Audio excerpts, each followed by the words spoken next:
আবহাওয়াবিদদের মতে বঙ্গোপসাগরে একটি নিম্নচাপ সৃষ্টি হতে পারে, যা 23 থেকে 28 মের মধ্যে ঘূর্ণিঝড়ে পরিণত হওয়ার সম্ভাবনা রয়েছে। এই ঘূর্ণিঝড়ের নাম হতে পারে শক্তি। এটি বাংলাদেশের খুলনা ও চট্টগ্রাম উপকূল এবং ভারতের উড়িষ্যা ও পশ্চিমবঙ্গ উপকূলীয় অঞ্চলে প্রভাব ফেলতে পারে। বর্তমানে বঙ্গোপসাগরের দক্ষিণ পূর্ব অংশে একটি উচ্চমাত্রার সাইক্লোনিক সার্কুলেশন রয়েছে, যা নিম্নচাপে পরিণত হওয়ার সম্ভাবনা তৈরি করছে।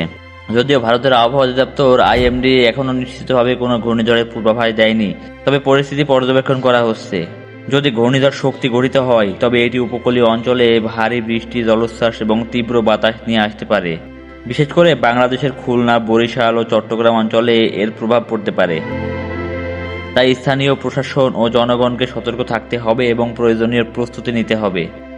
গত 5 বছরে মে মাসে বঙ্গোপসাগরে 5টি ঘূর্ণিঝড় হয়েছে, যার মধ্যে আমফান ছিল সবচেয়ে বিধ্বংসী।